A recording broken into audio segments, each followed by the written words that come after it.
An unbeaten pre-season, but the real stuff starts now. Welcome to the latest episode of Talking Tottenham with myself, Ryan Taylor and Alistair Gold.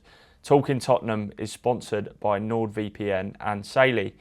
Ali, it's good to see you in person again, mate. How are you? I'm all right. Got to go back to Tottenham Hotspur Stadium, which was felt weird. Feels like it's been so long since we've been there, you know.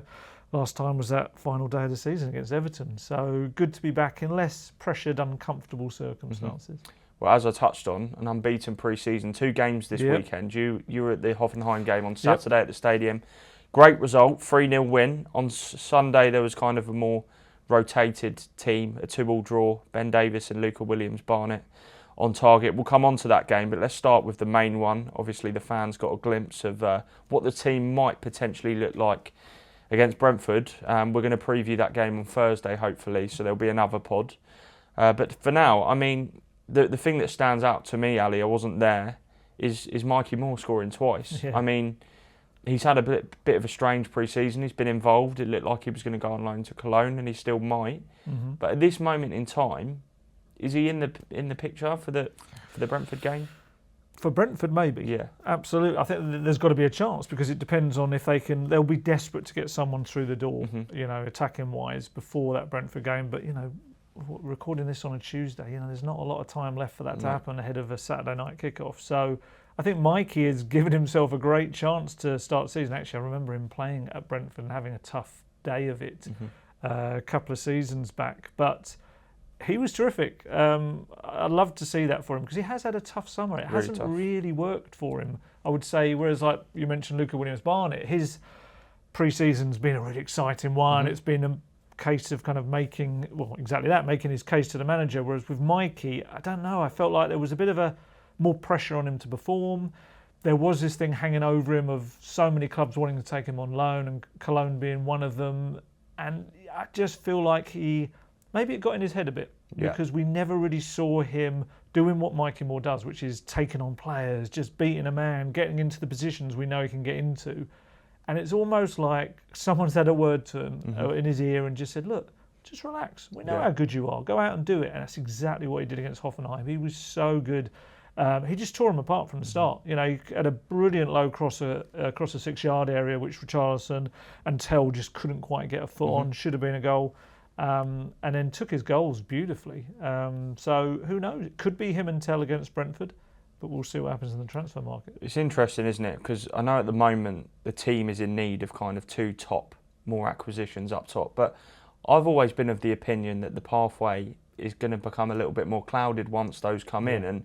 And Mikey is clearly a top talent, but it's just a consistency. And I mean, on the other side as well, you mentioned about someone maybe putting an arm around Mikey. I feel like that's happened with Matthias Tell as well because I've noticed a real evolution in his game, certainly in pre-season. We'll see how that translates to the Premier League, but he's looking really sharp, Tell, as well. So it's nice to have 2 young wingers that are actually looking rather dangerous. Oh, absolutely. We reported kind of way back in the summer that Matthias Tell, Roberto De Zerbi, pretty much what you said, had that chat with him and said, look, you know, I'm going to count on you next season. Don't worry about it. Next season, yes, there's going to be other faces coming in and everything, but you're going to get minutes and things like that. And exactly that. It feels like this summer he's played like a guy that's had that weight taken off his shoulders and also knowing that they are going to sign attackers. So he's got to produce. Yeah. And he's probably I'd say the standout player of the pre-season for Spurs. I think he's been superb. Obviously scored a beautiful free kick as well on the tour. And talk about Mikey tearing them apart down that flank. The poor Hoffenheim right back. He was just... It was, for the first goal, he put 2 of them pretty much on their backside as he went through. And I like Matthias Tell. I think there's so much to come from him. He's still so young. Was he 2021? Yeah. There's so much to come from him. It really is. People forget he was this big, young kind of teenager, essentially, that Bayern signed. There's like a big global talent they expected him to be. It's like, that doesn't go just because he had a little bit of a time to adapt and felt it was a little bit tough in the early weeks and didn't know whether he was a striker, didn't know he was a winger. Now he seems settled, and I think Matthias Tell could end up being a real breakthrough player this season. I know it's kind of boring, Ali, because we've spoken about it across multiple episodes, but the delay with the kind of Gakpo and Savinho, it's not a case of more until impressing, and that maybe they're having second thoughts? Is it? It's more the selling clubs having issues in terms of replacements. That's still the same, isn't it? Yeah, I think they're just complicated deals to do. You know, that they're two players that De Zerbi really likes, but ultimately they're at a club where they're not easy clubs to get players out of. You know, and especially as neither of them are players, Savinho or Gakpo, that they're desperate to get rid of. That's the other problem. But I think maybe with someone like Tonali, for instance, there was an acceptance he was probably going to go in this window, and that helps us. Whereas with these two, it's a tough one. Like you say, that we know both clubs are looking at various alternatives to bring in. They've got to get that done. They don't want to leave themselves in a position this close to the season starting where they can't get a replacement in. So, yeah, I think it's that. I would love to see Tellemore get chances this season, but my gut tells me that Moore will still head off on loan, and Tell will end up getting chances here, there and wherever he can, and hopefully taking them and impressing. Yeah, and there's no European football this season either, is there? So that's a big factor. I wanted to ask you about Richie as well, because, again, I mean, you were right on top of the story with the quotes from the manager about Richie's future, the fact that he was kind of, some days he was in, some days he wanted to leave. But he is still a threat. There's been talk of Everton interest. Is there anything in that? And also, you've got kind of a little bit of news on his contract as well, which hasn't really been out there until the last couple of days when you've reported that. Yeah, Richarlison, what a character. So Richarlison, who, De Zerbi told me on the tour, one day he says he wants to stay, the next day he says he wants to leave, which is just, it pretty much sums him up perfectly, doesn't it? He is that kind of character. He's been another one that's been really good in pre-season. Scored a lot of goals. I wouldn't say he looks completely dangerous and clinical, but he's still getting in those positions to score goals. He kind of faded out of the game a little bit after he scored at the weekend. With him, Everton have wanted to take him back for just pretty much since they sold him to Spurs for 60 million. Was it back in 2022? Yeah, I think it was. That's right. He obviously has that affinity with them and their fans. He helped them stay up.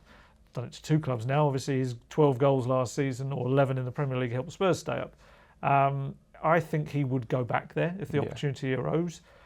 But from what I understand, Everton showed a bit of interest early in the summer, and as of, I think it was yesterday's last time I made kind of some inquiries into this, Everton hadn't come in with an actual bid. Right. I think the problem as well is that maybe a lot of people presume that 5-year deal we signed back in 2022, there you go, next summer, all done, dusted, we can get him for cheap now, or he'll go for free next summer. From what I understand, Spurs have got an option to extend it by another 12 months. Right. So that means nobody is getting Richarlison for cheap this summer. I mean, he's been linked with Flamengo in Brazil. Marco Silva obviously loves him, whether he would try and take him to Benfica. He's linked with Orlando at one point as well, wasn't he? Yes. But it's not going to be a cheap deal. This is Tottenham's top scorer last season. It would be very strange if they sold another top scorer after Brennan, Son, Kane. It's like this weird little trend, isn't it?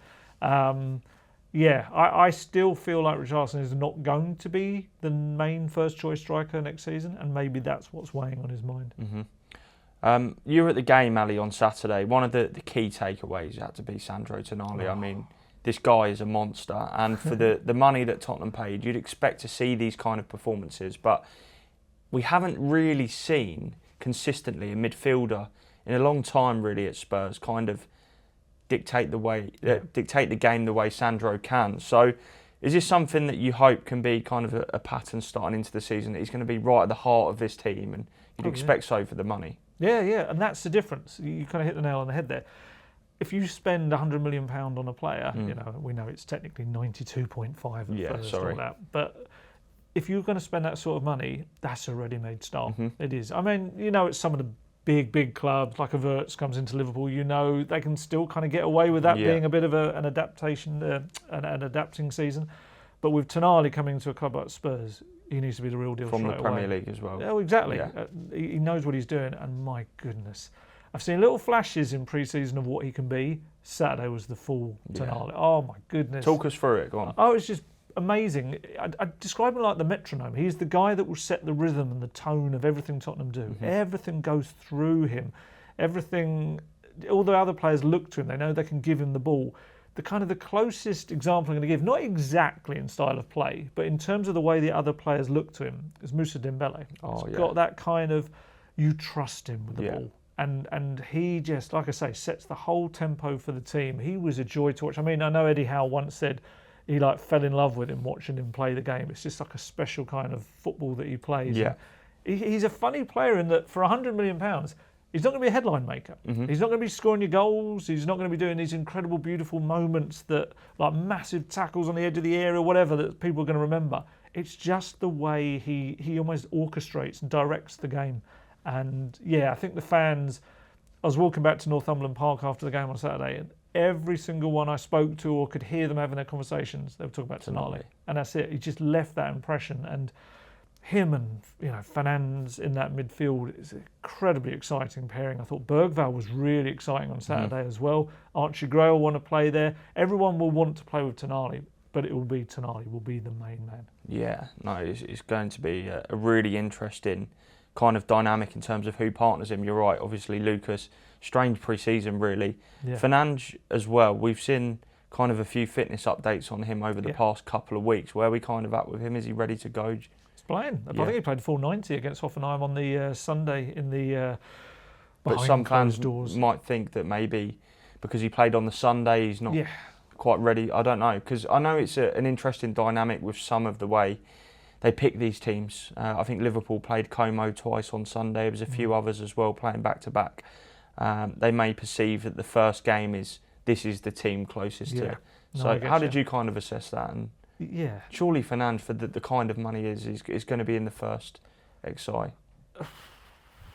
I don't know yet. I don't know. We'll see. Is that not a Tottenham luxury to have? It's a finally spend the money. Luxury to have. It's incredible. I mean, you've got Bentancur as well, who played certainly most of the match, if not all of it. I think he maybe came off, but I think that's the thing with this Tottenham team right now, and what De Zerbi's doing is he's kind of trying to keep everyone happy in pre-season. I mean, you spoke about Bergvall earlier. It's like that's a guy that kind of wanted to leave this summer, and has ever since that moment played almost every minute he possibly could have, and it's very much been a case you could see of De Zerbi saying, "No, I love you. You're brilliant. You're brilliant. Look, you're going to get minutes." I don't think he will as much when the season begins, but it's his way of kind of appeasing him. And also Archie Gray, sorry mate, I'm going to have to play you at right back. I know you don't want to play there, but you're my captain. And it's like, what? It's like captain every game, and Saturday again.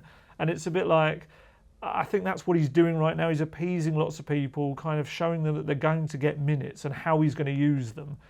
But I think Fernandes, I mean, he had that fatigue in his calf, I think was the official description from De Zerbi.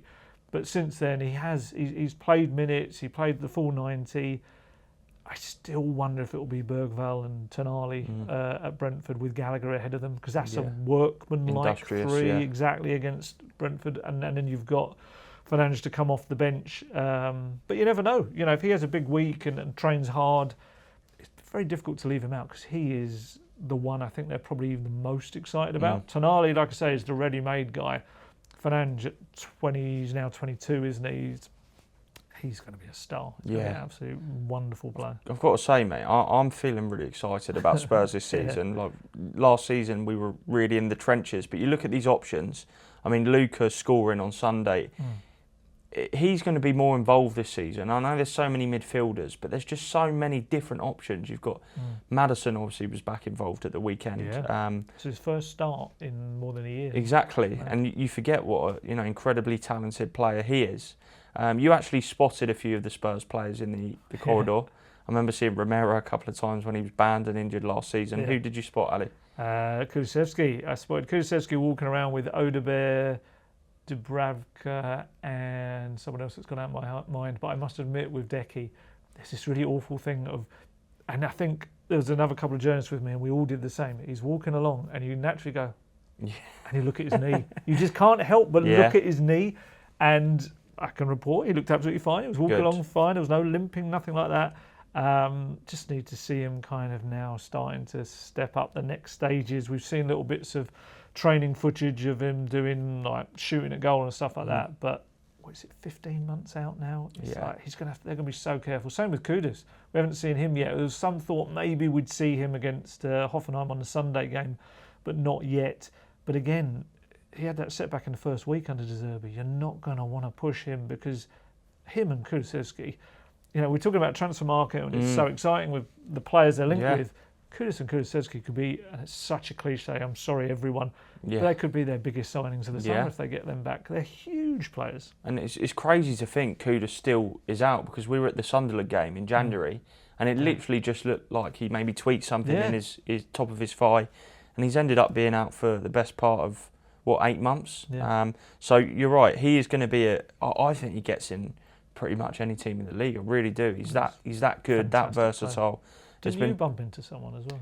I did actually on Monday. I was with my girlfriend at London Zoo, and I sort of double taked, and it was Martin Dubravka, Nice. who of course wasn't involved across the weekend, which you told me when we were in our talk, but I couldn't see anything wrong with him. He was pushing a buggy up the hill. So what area of the zoo was this? There's a tunnel. I don't know if you've been to London Zoo. A long time ago. Yeah. It was my first time since I was a child, but there's a tunnel that goes underneath at the end. So he was pushing up the hill. So I mean, I don't know why Dubravka wasn't involved, but we can got an interview. Yeah, I know. It's one of those, you don't like to embarrass footballers when they're out with their family, and it looks like he was going under the radar a little bit, given that he's new in this part of Did he have the cap on the old footballer thing? He didn't. No footballer cap. But yeah, he's obviously new to this part of the country, so exploring during his time off. Ali, we're going to do a short break now, but there's loads to discuss after. Obviously, Vicario is set to join Juventus. Absolutely. If it hasn't been announced in the past, yet. half an hour or so. Do you want to tell us the benefits of NordVPN? Of course, anyone that knows listened to this podcast over the years knows about my kind of association with Nord, and this podcast association with Nord. I use it wherever I go. Holidays, Spurs trips abroad, used it on the tour, just come back from New Zealand, Australia, went on a little holiday for a few days to Italy afterwards to rewind, to kind of... Unwind, that's the word I'm looking for. And yeah, Nord was my friend, essentially. Nord was there to help me use my device so I could watch things like House of the Dragon back home on my device, making it think it was in the UK. And likewise, if you want to use it, you can use it for... I don't know, do it the other way around. You could be back home, make your device think it's abroad, get yourself your, I don't know, airline flights, your hotel bookings, your concert tickets. It can be a cheaper way of doing it. It is a very, very useful service. It's also very good if you're using public Wi-Fi as well. Stops the people getting the nasty malware and horrible things like that onto your devices. And as I always say, it is the fastest VPN in the world, and that means no buffering, no lagging, and you can stream your favourite shows with anywhere in the world without your bandwidth throttling. No one wants their bandwidth throttled. It's a very unpleasant experience. And you can get your best discount off your NordVPN plan by going to nordvpn.com/talkingtottenham. Our link gives you 4 extra months on the 2-year plan. And there's no risks with Nord's 30-day money-back guarantee. And in case you missed it there, the podcast episode description box will have the link in it. Superb, Ali. And we've also got a great deal for you with Saily as well. If you're not aware, Saily is the eSIM app, which has also been created by the Nord security team. And we've got a great deal for you. And this deal will work across up to 200 countries. So if you're going on your travels in the next couple of weeks or so, if you're on holiday now even, squeezing in a little rest before Saturday's trip to Brentford, then this is the deal for you. It's got a built-in ad blocker, we've got web protection and virtual location features, one-time installation as well. So all you have to do is download the digital SIM to your iOS or Android device, and it can be used in multiple countries. You can set it up before you go on your trip. You can share hotspots, so it works across multiple different devices. Lots of different diverse options within the app as well. You've got single country location plans or multi-country packages, and you can top it up easily as well. So to get this discount, which is up to 15%, just use our Talking Tottenham code at checkout. So just download Saily on the App Store, put Talking Tottenham in as you're about to purchase, and you'll get 15% off of that. And we've also popped the link for you in the description below. Back to Spurs now, Ali. 2 players I wanted to ask you about, and I'm going to ask you about them again later in the week. But there's a bit of mystery surrounding Mickey and Destiny. You've reported on the football.london website about this. But what can you tell us in terms of availability? Because some fans, I know FPL players in particular, will be keen to hear what's happening with Mickey. Yeah, it's a strange one. It is. He obviously hasn't played a single minute of pre-season yet, and even training-wise, when we saw the open training sessions on the tour, the most we ever saw of him was on a bike, an exercise bike, which is a bit weird. But it doesn't seem to be any indication that there's a massive issue. We've got the press conference on Friday, 1:30 on Friday with De Zerbi. We'll get the latest on it. Intrigued to see whether we find out that Mickey, whether he's going to be the new captain or not, which personally, that's who I would make captain. But Doggy was watching, actually Doggy and Van der Ven and Solanke were watching both games. They were either in the stands or at the training ground. They were sat and bench on these chairs, although I think someone suggested that at one point you could see Solanke doing some little fitness work on another pitch. So it feels like they're all there or thereabouts. Yes. And it's just like load management, isn't it? I think this is the massive thing with Spurs. We know Dan Lewington, the new kind of performance director, has come in and done this massive review. We did a big piece on that a few months back about the way they deal with players, take them into groups now of little 5 or 6, each have their own like physio and sports science person. And I think what that brings from it is better communication over injuries, better communications of where players are at fitness-wise, what you should do them, what you shouldn't do with them. And I think when you've got someone like Mickey, who had a big old long season last season, you know, I think played 40 plus games, went to the World Cup, but previously he'd had injury nightmares. He'd had hamstring problems in the previous 3 seasons. I think they've just attacking it in a different way this summer, and they've just said, look, let's not just play him throughout the entire summer. Let's slowly build him, give him the building blocks, and then we'll take him into the season. Because it is, like you said, going to be a season 1 game a week mostly. Yeah. So, and Doggy's exactly the same. He's had quad issues, knee issues, hamstring issues. Solanke, we know, was absolutely fine, and then Spurs ruined him essentially. And ankle, knee. I think he had a hammy at the end of the season as well. So I think that's what they're just doing. They're just being cautious and careful with these players, and that's what I hope anyway. It may be that we get to the press conference on Friday and he tells us something horrendous has happened, but it doesn't feel like that. There's been no vibes out of the club that that's the case, but we'll see. And the beauty of it, Ali, this time is that you've got Senesi and Robertson, because last season this would have been going into a new season. I can just about imagine the kind of mood, and there is a little bit of this online. I've seen that, you know, some people are concerned that this close to the new campaign and they're nowhere to be seen, Mickey and Destiny at the moment. But talk about Robertson and Senesi, because they're vastly experienced, but there's this kind of narrative with Robertson that he's over the hill. But I mean, his crossing ability, I know he had a slow start to life at the club, but yeah, of course I know him well. I love him. Did you hear that, everyone? That was quite the revelation. No, honestly, Robertson is a top pro player. The crossing, the energy. So you must go into this season thinking, actually, even if Mickey, we want him to be fit for Sunday, Saturday evening. But Senesi, again, it's another top. Yeah. The depth is there, isn't it? 100%. I mean, and this was the issue in previous seasons. They had to play players. I mean, the ridiculous, I think it was the second Postecoglou season when they were playing every 3 days. And these players were like limping around the pitch. You could see they were absolutely broken, and he was having to put them out there constantly. Whereas now, it's like they've just kind of sprinkled across the back line. And you saw Van Hecker and Senesi together as a partnership, and it looked good. It looked good. Senesi's a little bit behind in terms of sharpness and fitness maybe, but to have 2 players there that both play those Romero passes through the lines as well, it was like, whoa, what's this? Them. It's like it's so unpredictable now. It's not just going to come from one source. And Robertson, you're now getting what Porro does on the other side in terms of the first-time crosses. It was glorious, and that's how Richarlison's goal came from exactly that. So, yes, look, with Robertson, I've yet this summer to really kind of be convinced yet defensively. I think that's going to be a big thing for him. And of course, he's learning a new defence anyway, so that's a whole thing. He'll have come from Liverpool where, well, prior to last season, they weren't conceding too many goals. But everything else about his game so far I've loved. I love the way he uses the ball, the crossing, his leadership. You can see him talking. I mean, that's the thing. Again, Robertson, Senesi, Van Hecker. And I think Porro will become this player as well, having be a World Cup winner and everything. But they're all talkers. And especially in the training ground games, you can hear the talking constantly.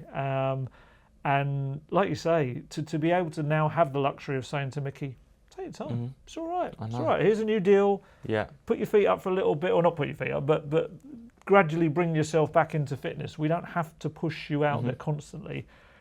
It should have a knock-on effect that we don't have the same injury crisis of every single season of the last 3-4 years. But yeah, they are high-quality additions as well. As well, you made a great point there earlier about the leadership. I mean, I look at Liverpool now. They've lost Salah, Robertson, Konate, although he was shaky. I mean, you're talking about big characters that have sort of been there and done it for Liverpool.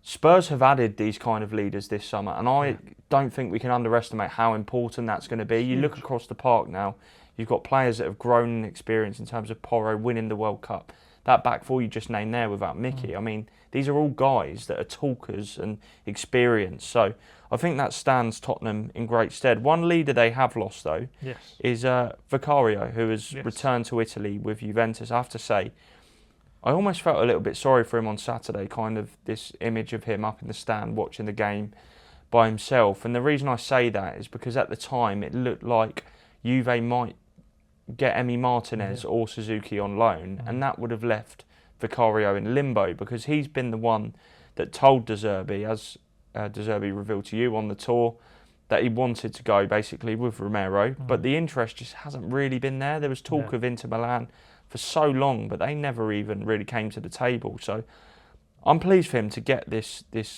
move, but I mean the €10 million option still feels a little bit, I don't know. Maybe I'm being hypercritical, but it just feels a little bit low. It is. But it doesn't matter, does it? Not to us. It's not coming out of our pocket. No. But we've said this about so many of the deals. You know, Romero 34 million and Spence 30 million. It feels like Spurs are making their money on their young players this summer, and it's kind of allowed them this little bit of an ability, I suppose, just for the senior players that they're getting rid of. So that sounds awful, but you know what I mean. Players that don't want to be there. It gives them that leeway to say, okay, we'll accept a little bit less because we've just got 50 million for, you know, a 19-year-old that's never played a Premier League game kind of thing. I think it's allowed them to do that. And yeah, I'm the same with Vicario. I do feel a little bit sorry for him. It just looks like he's just signed his new contract apparently with Juventus as we're doing this. €8 million buy option clause with €2 million in add-ons. So yeah, €10 million. So what's that? £8.5 million pounds. And also I should say, because a lot of people have been pointing out that photo of him up on his own in the stand kind of thing. It's a bit unfortunate for him. I think he just got up there slightly early. If you look at the next shot, everyone else is around him. He's not a loner. He's not a loner. Do you know what? I really like Vic, as he's called. I think he got a bad rap at Spurs. I felt he just was unfortunate that he came into a situation at Spurs where it kind of evolved in what they wanted the goalkeeper to do. Yeah. And I think he was fine as Ange's keeper. I think that was absolutely fine. But for a De Zerbi keeper, he's not that keeper. Yeah. He's not going to be able to, do the quick thinking, the creativity with the passes. Essentially, you need to be an outfield player that happens to be a really good goalkeeper, and he's not quite there. But what I will say about Vicario, you will be hard-pressed to find a player at that club that cared about Spurs as much as Vicario did, honestly. And that's not to say he wasn't a brilliant shot stopper. His first season at Spurs, he was in the running for Player of the Season. He was terrific. But we know that he wasn't amazing with his feet, and we know that teams targeted him from corners because he wasn't really used to that, that the strength required of that. But in terms of kind of loving the club and wanting the best for the club, watch that game against Everton and watch him on the sidelines. That was a guy who knew he was going. Yeah. He'd said he wanted to go. De Zerbi said, that's fine, we'll sort that out in the summer for you. Yet he was, when Palhinha scored, he almost strangled De Zerbi. Every time there was a decision went against Spurs, he was arguing with the Everton bench non-stop throughout. And then when that final whistle blew, he went over to every Spurs player and essentially roared at them and like his delight at how they'd done to keep the club up. And that was a guy that had no skin in the game anymore. And I'd love it if he's remembered for, I don't know, the late save against Luke Shaw in the Europa League final. The moment when that final whistle blew and he sunk to his knees in front of the fans and just knew what a big moment it was. This is a guy who cared so much. He worked with the academy keepers. Every year he would have this big group session with all the academy keepers going down to like under 14s, under 12s, whatever.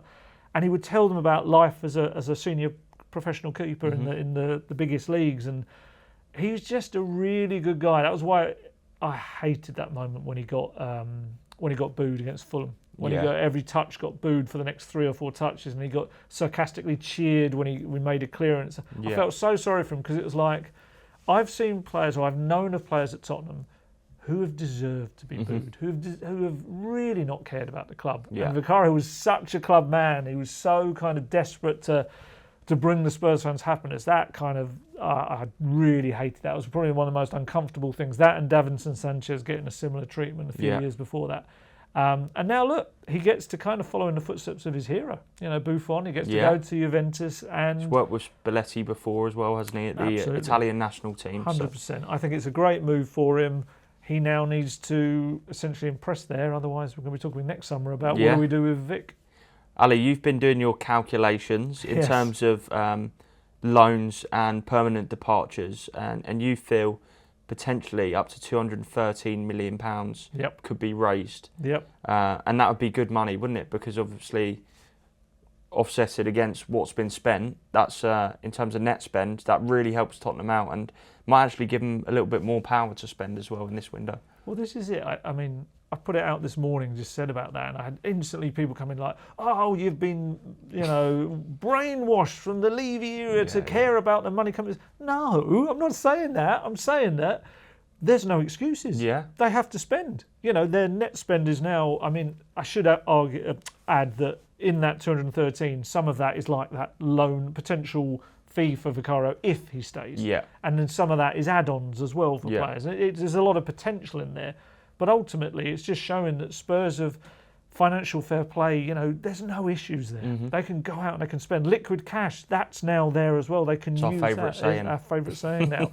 They have got no real excuses to not go out there and spend big on some attackers now. Because we know that's the missing part of this transfer window, going from a decent one to an incredible transfer window.